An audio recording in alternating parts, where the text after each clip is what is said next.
Welcome, one and all, to the Hammer Territory podcast. And this time around,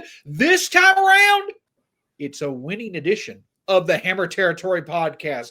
With you, as always, wherever you are and wherever you are listening. My name is Shawn Coleman. Always a pleasure to be with you. Hope you had a great weekend outside of baseball. Hope you had a great weekend and you're getting off to a great start this week. But Stephen Tolbert, absolutely the worst weekend you could think of, the worst weekend ever.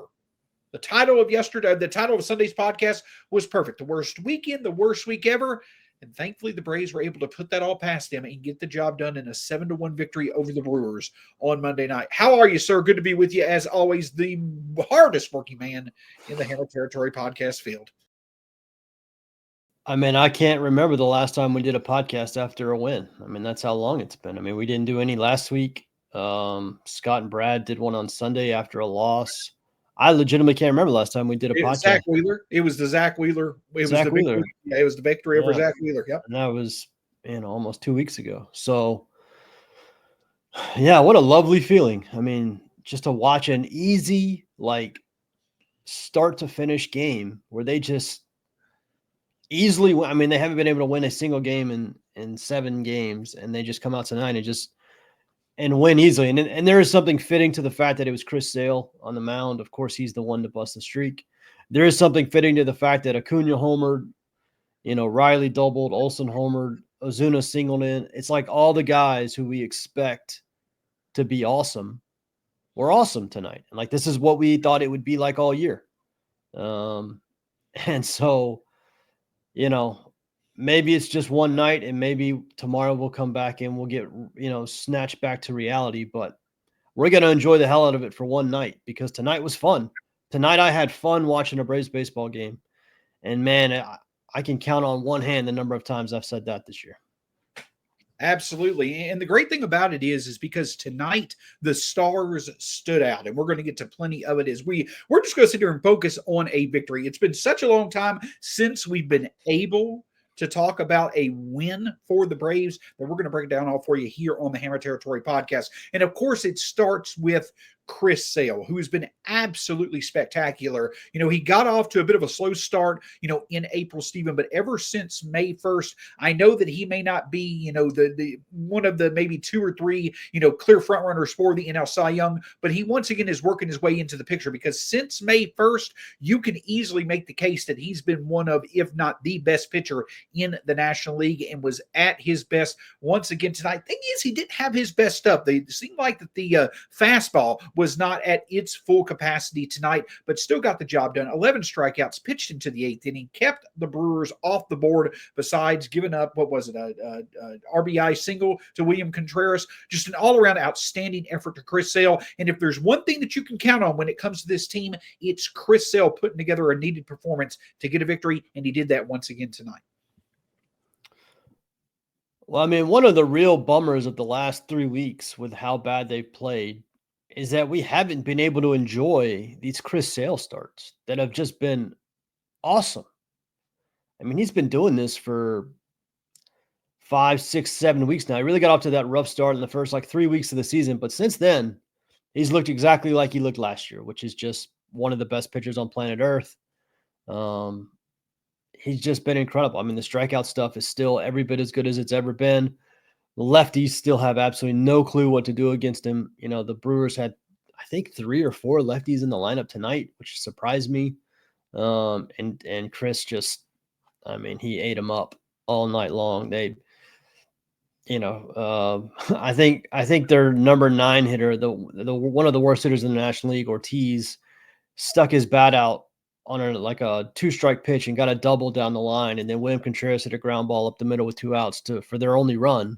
But he was just awesome. And listen, his numbers, you look at his overall numbers, they are very similar to what they were last year when he won the Cy Young. So I'm not saying it's going to happen, but Paul Skeens has been unbelievable, but he plays on a really bad team. And sometimes voters don't like that. Logan Webb has been good. Zach Wheeler's been good. There's been other guys, but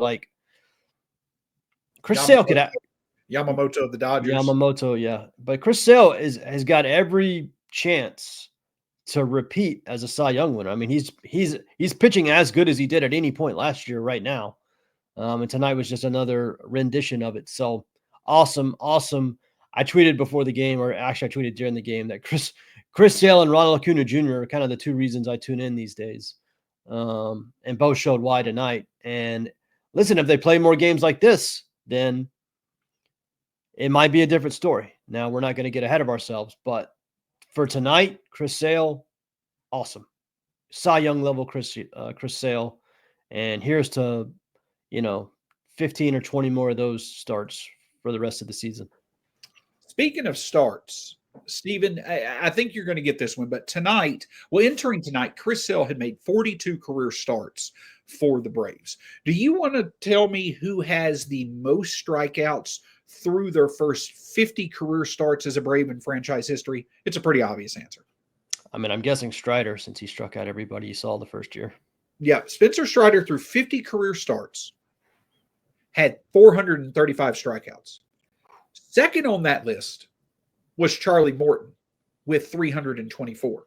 People forget, like 2020 Charlie Morton, how good he was. Yeah, and he also 2021 Charlie Morton. Well, Charlie Morton also is has one of the highest per nine strikeout rates of any pitcher over 35 who's made more than 100 career starts in MLB history. Chris Sale has now struck out 332 batters as an Atlanta Brave in 43 starts as a Brave. So that's the point that I'm getting at is that in terms of all Braves pitchers who have made at least 50 career starts through their first 50 starts as a Brave, Chris Sale would rank second all time to Spencer Strider.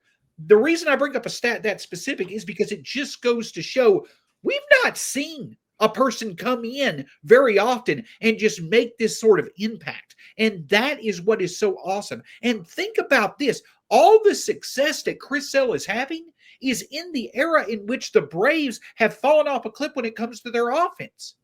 Like, this is the first time the Braves offense have had 3+ homers and 5+ runs in the same win since April 26th. That makes it that much more impressive.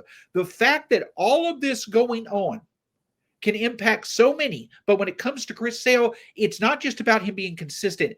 It's the consistency of being elite that sets him apart. And again, it is what gives you hope that not only can the Braves turn this around, but if they were to make the playoffs, then you could see odds unexpectedly going in their favor in a playoff series if Chris Sale is at this level. Yeah, it's a good point that he hasn't been at he hasn't had the benefit of some tremendous offense. Ever since he's been on the team, the offense has fallen off a cliff. Obviously he wasn't around for 2023. So not only has he been awesome, but he has been awesome when needed most, when oftentimes 3 runs is all you're going to get and you got to make it hold up. And if the Braves had only scored 3 runs tonight, they would have won the game because Chris Sale was awesome. And so, yeah, I really hope he stays. I really hope he can do this where he can continue this level all the way throughout the year and win back-to-back Cy Youngs. That would be unreal after, the 5-year stretch he had where he just couldn't stay healthy. And that might cement a Hall of Fame career, to be honest with you. But yeah, he's been unbelievable, unreal. One of my favorite things to do as a Braves fan right now is to watch Chris Sale starts. They are appointment television. I never miss one. I was, even with the Braves on a 7-game losing streak tonight, I was in my seat at first pitch, ready to watch, because I know these games are awesome and he's awesome. And it's been a joy to watch the last year and a half.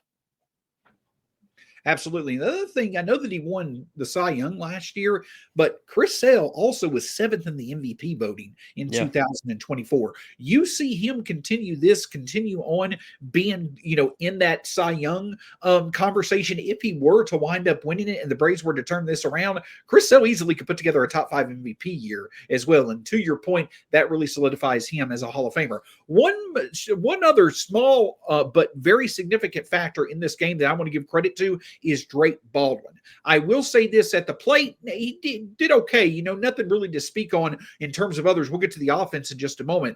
But also want to say that Drake Baldwin has caught Chris Sale now several times this year. And against this Milwaukee Brewers team, there was a bit of a factor with them that you don't get with other teams. It's the stolen bases that, Bryce Terang, Jackson Churio, as well as Sal Frelick. So much speed in this lineup, but he was able to throw Churio out to start the game, and then the threat, thanks to Sell mostly, but the threat of stolen bases really was not there. But you have to give credit for Drake Baldwin. So much is made of his offense, but the ability for him to handle the catching responsibilities, it really is at its best when Sell is on the mound, and that's an unspoken truth of Drake Baldwin's, well, not so much spoken truth of Drake Baldwin's value. He's doing better than expected behind the plate, especially when containing the base running of other teams.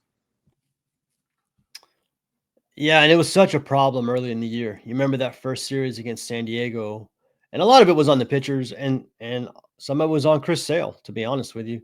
Chris Sale's number one way to stop base runners has always been just to not let them on base to begin with.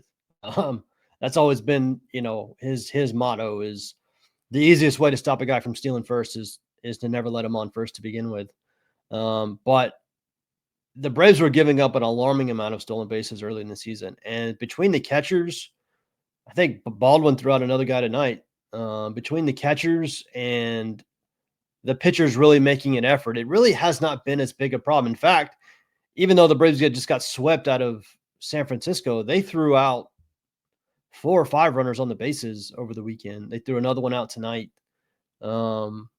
It's gone from a liability to a weapon, and that's not easy to do in season. And again, because the Braves have been so bad overall, we haven't been able to talk about it because it's just not, when you're losing, it's not really worth talking about, but in wins, it matters. And Baldwin and Murphy are both throwing out, a tremendous percentage of base stealers. I think Baldwin's at 7 now that he's caught.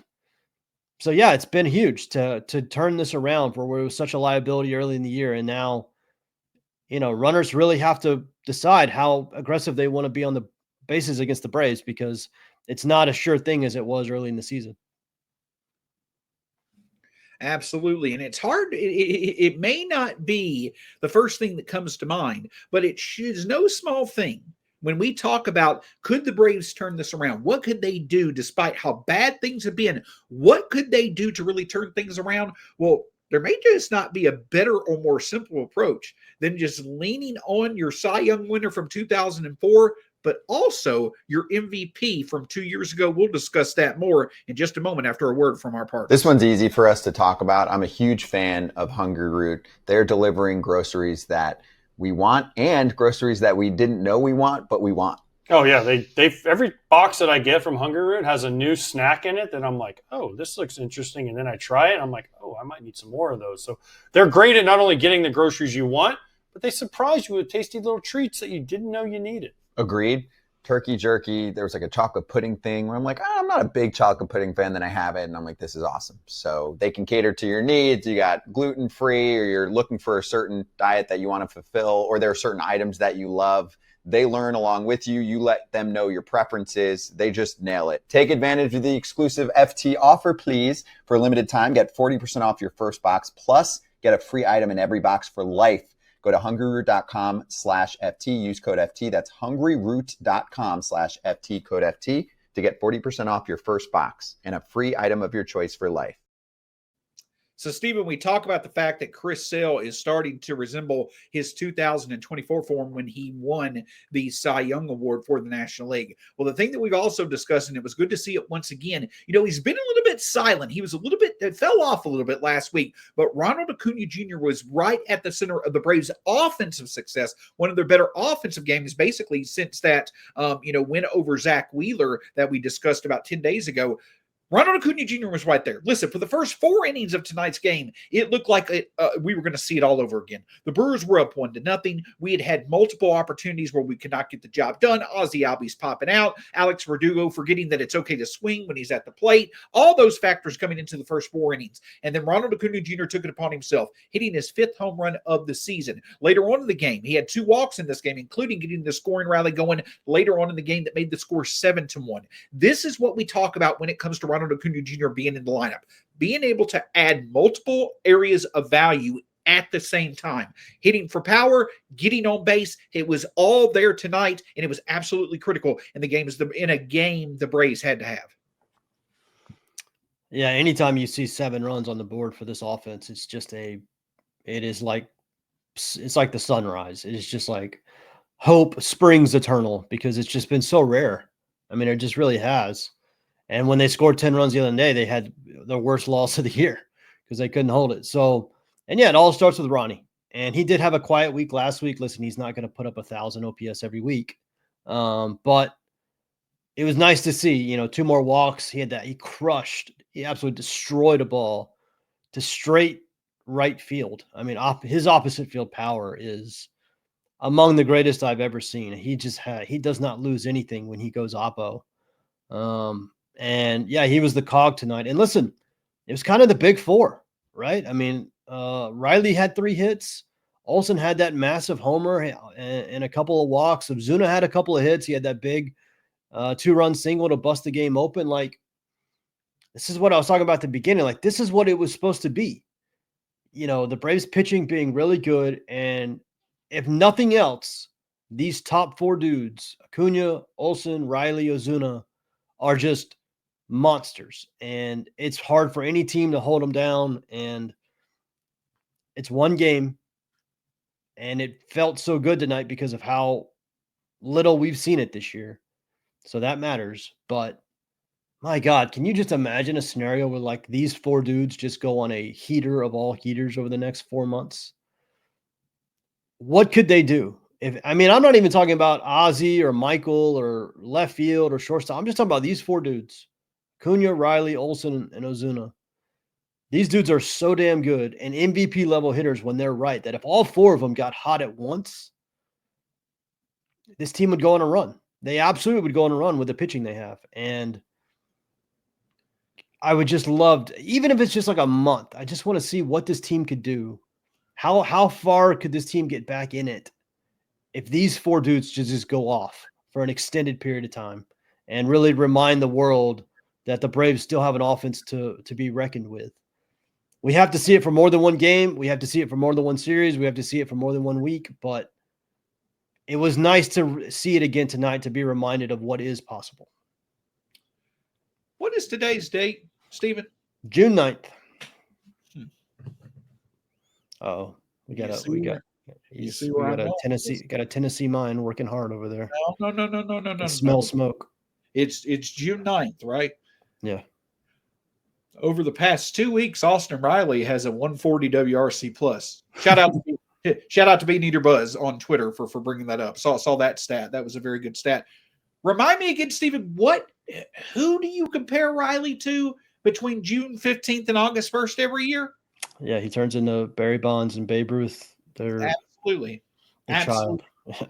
Yeah. Since 2019, if you go back, Austin Riley is a top 5 hitter. If you combine all the stats between June 15th and August 1st for each year over the past 6 years, but do not let it rest on deaf ears that the other person who takes off and is consistently taken off in July and August is Matt Olson, who gets unconscious when it comes to the All-Star break. And again, we're coming up on that time. And it should also, I know that he popped out twice with runners in scoring position tonight, but he had 2 hits, including the 1,000th of his career.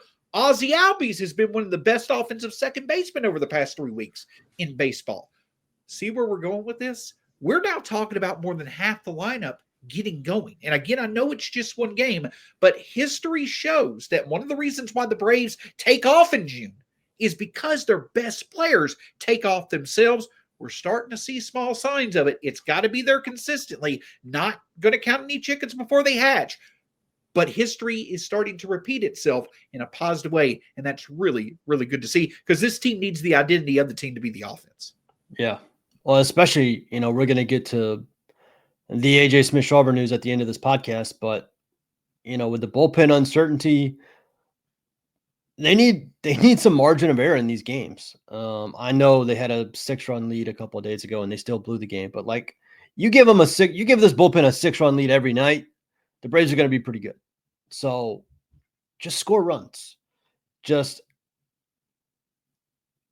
was looking it up. I think we're only like 6 percentage points away from Austin Riley, where the top 5 guys in the lineup all have OPSs over 800.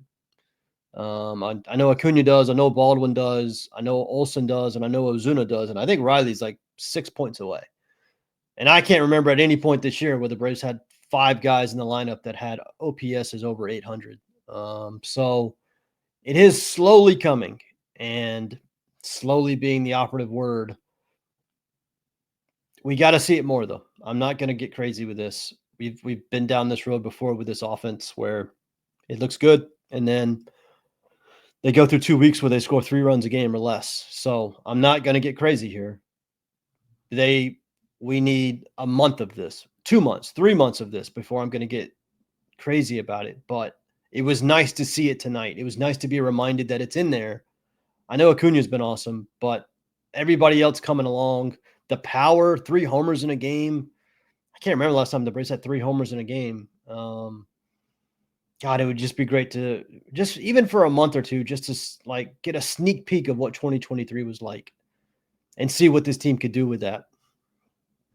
Absolutely. Stephen, one other, quick question that, many may not, think is on the horizon, but it's getting close, is that tonight was the 65th game of the season. Jurickson Profar was suspended, I believe, what was it, after the second game of the year? So we're 2.5 weeks basically away. We're about 15, 16 games away from where Jurickson Profar would be available. I imagine that we'll hear over the next week or so, perhaps, the ability for him to start a rehab assignment. But the reason why I'm bringing this up is because the Braves need to figure out their left field situation because Alex Verdugo is not it. He's just not getting the job done. Tonight, 2 excellent opportunities to add value, and the bat just did not leave his shoulder. Shout out to Eli White, who made the most of an opportunity, a nice insurance home run. I would almost just say just put him out there for the defensive upside, for the base running, just hopefully maybe he can get on a heater for the next 10 days or so. But the Braves do need production from their left field spot because they're obviously still waiting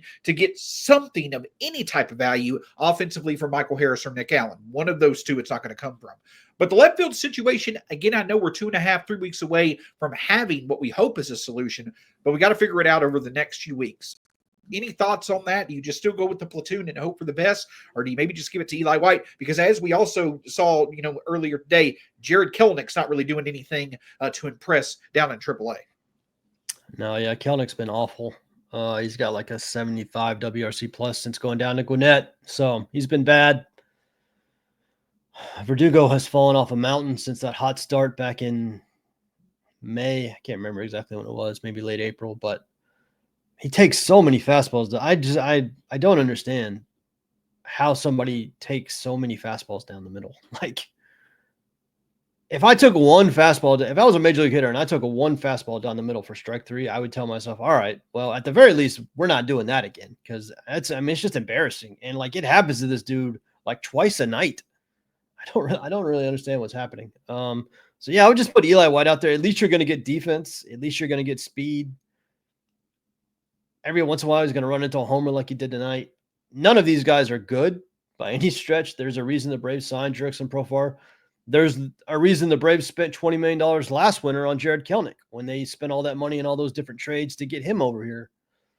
Because left field has been a black hole for a long time. I mean, even like when they traded for like Eddie Rosario, the reason they traded for him midseason was because of how bad left field was. And even back to like 2021 when they won the World Series, like left field has just been a problem forever.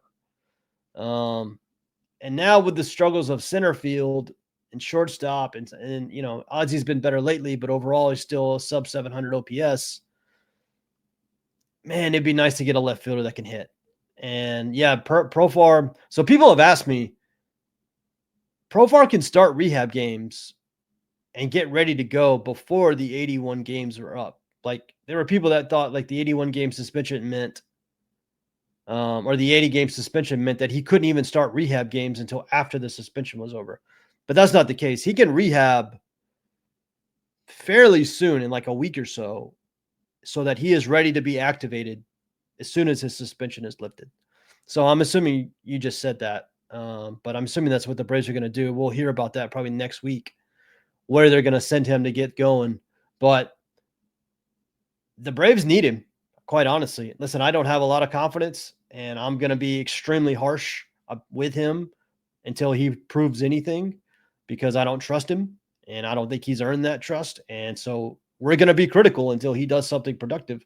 But make no mistake, the Braves need him. The Braves need something out of left field. Until then, I would absolutely just put Eli White out there and just at least you know for a fact you're going to get speed and defense, and every once in a while he'll run into a homer. Absolutely. Again, don't want to really, get it and harp on the negative or anything like that after a win. But hey, if we see that what this offensive is capable of, even with all the offensive holes that they still have, especially center field, shortstop, and left field, why not see if you can improve upon it? Especially if Eli White, maybe can, rekindle a bit of success over the next few weeks. Before we get to a bit of somber news today and also looking at the week ahead, another word from our partners. If you're one of those on-the-go people, or you're skipping meals but you don't want to, there's got to be a quicker solution. We've got one for you. It's called Huel. I'm going to take a swig. Cheers to Huel. This is the Black Edition, plant-based as well. Good for me. But what do you like about it? I like the nutrition of it, and the replacement meal is great for me. Someone always on the go. Like, man, I can just grab one of these out of my fridge, lunch, breakfast, whatever it takes, whatever meal I'm not going to have time to eat. It fills me up. And it tastes great. You know why? Because it tastes like milkshake, ice cream, whatever you want to call it, whatever flavor you get is delicious. 35 grams of protein, 6 grams of fiber, 27 vitamins and minerals, low sugar. You can get yourself 15% off plus a free gift for new customers using the exclusive FT code FOUL, F-O-U-L, at Huel.com/FOUL. Please see our description for terms and conditions. Skip the stress, not the nutrition. Try Huel today for complete nutrition, bottled.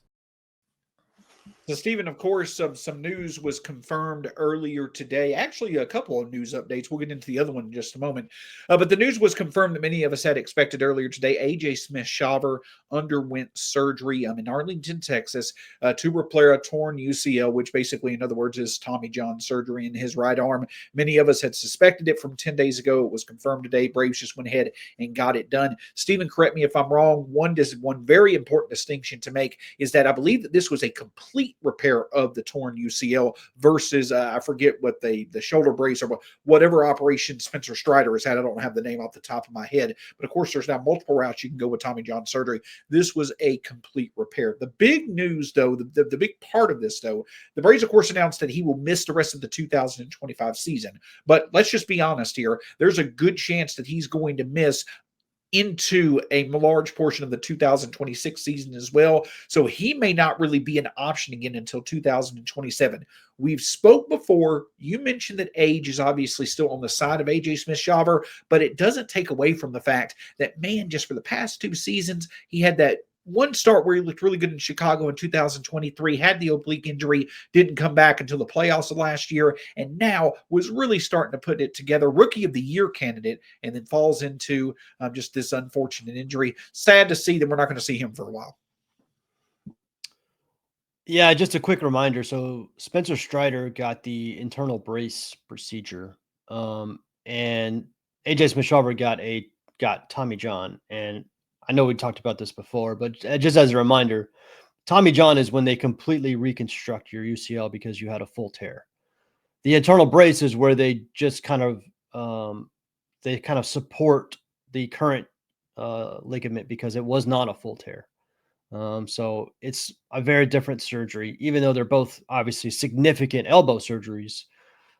The Tommy John, the full reconstruction of the ligament is about, if you look online, it says about 12 to 14 month recovery time.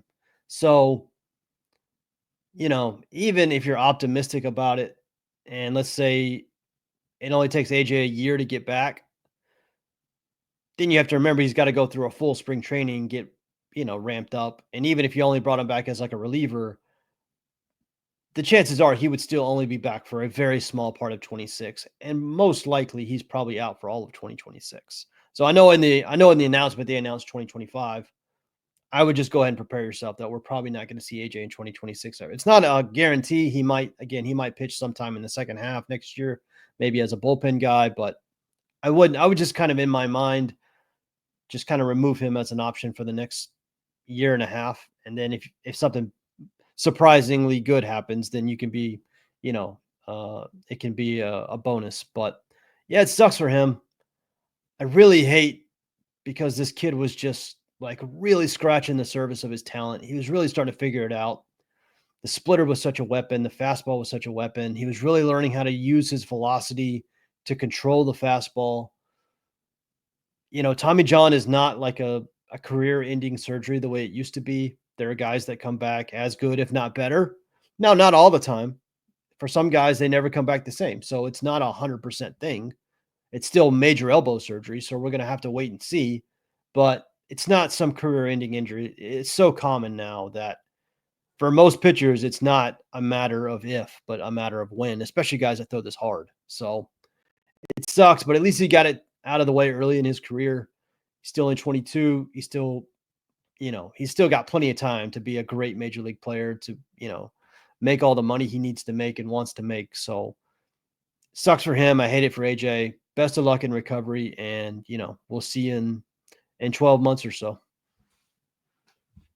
And the other thing that I think that this puts the spotlight on is that, what this means is that the Braves rotation that you see right now, Chris Sale, Spencer Swellenbach, Bryce Elder, Spencer Strider, as well as Grant Holmes, this not only is going to be your rotation through the rest of this year, more than likely, knock on wood, you hope that health certainly is there, because there's not like, a clear, other pitcher knocking on the door. But this also very likely could be your starting staff going into 2026. Now, I know Ronaldo Lopez will hopefully be back by then as well. But if Bryce Elder's throwing pretty good, that at least is 6 options for 5 spots. But the point that I'm getting at right now is that this rotation has been among the best in baseball since May 1st. AJ Smith-Shawver had a role in that, but Bryce Elder has stepped right in and has done quite well. An excellent start over the weekend. I know that it may not necessarily be on paper the most encouraging thing to say that this could be our main rotation this year and next year, but that's what stands out. We've got the guys who are going to hopefully lead us where we need to go. You pray for health, but you also pray for them maintaining the success that they've shown over the past month. Yeah, and it's easier with Sale and Schwellenbach pitching like they have the last 3 weeks, 4 weeks, 5 weeks, 6 weeks, whatever it's been. They both look like top of the rotation arms again.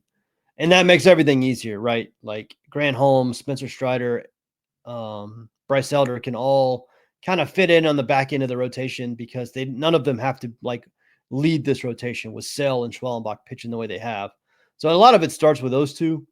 But you're right. They've been one of the best rotations of baseball for 6 weeks now. So, and credit again, Brad and I talked about it last night, but, insane amount of credit to Bryce Elder for what he did in San Francisco.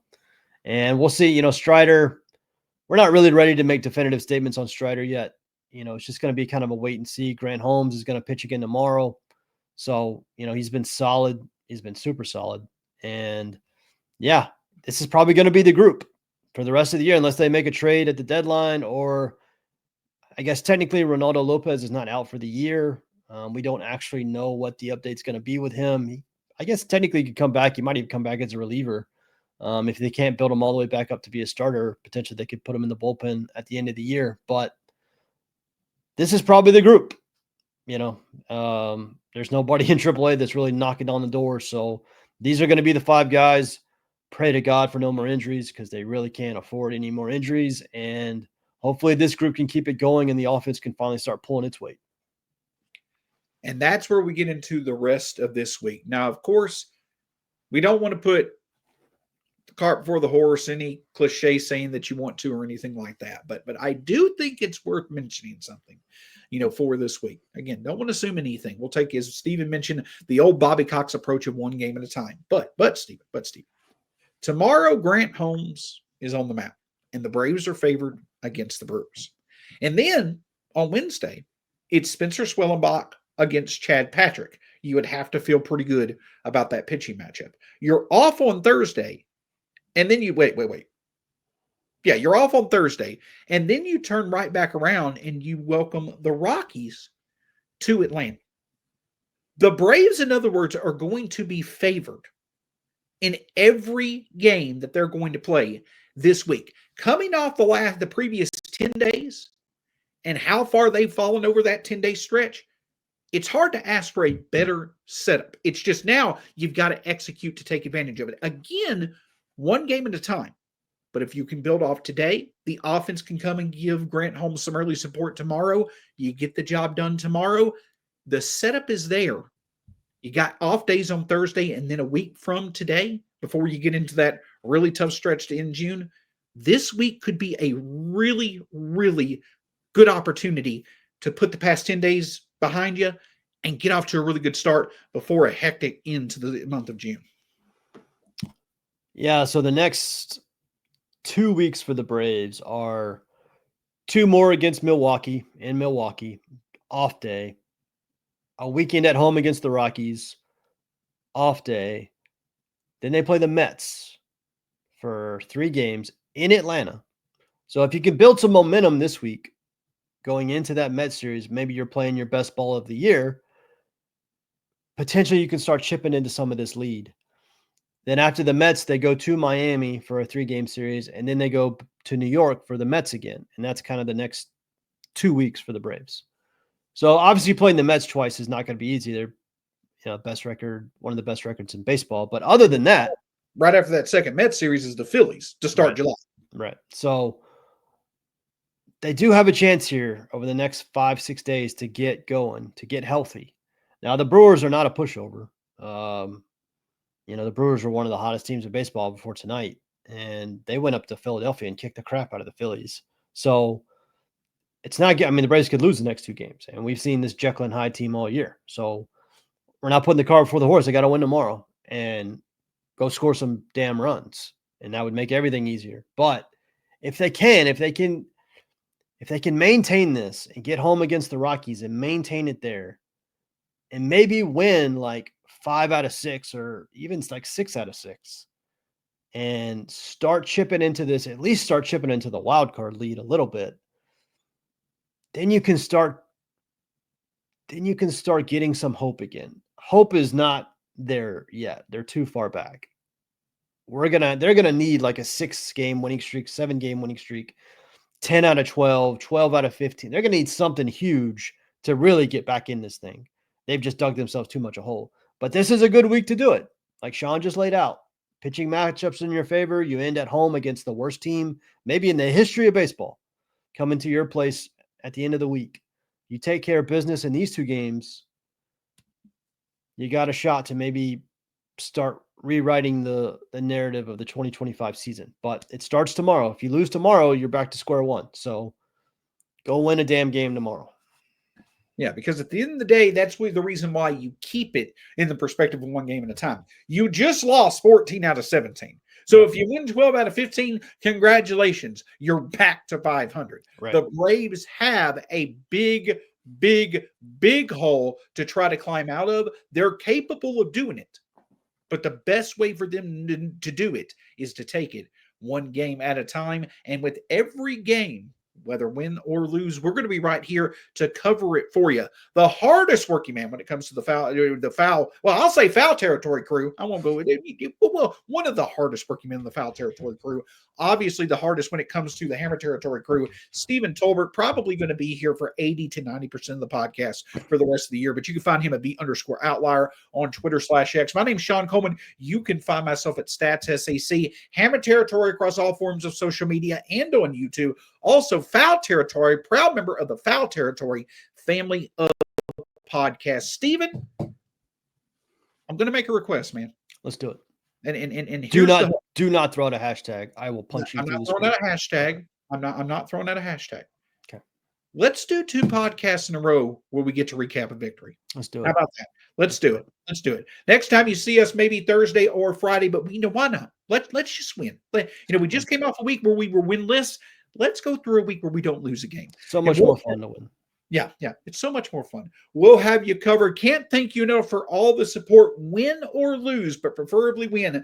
Go Braves. We'll talk to you again. We'll talk to you again here soon on the Hammer Territory podcast.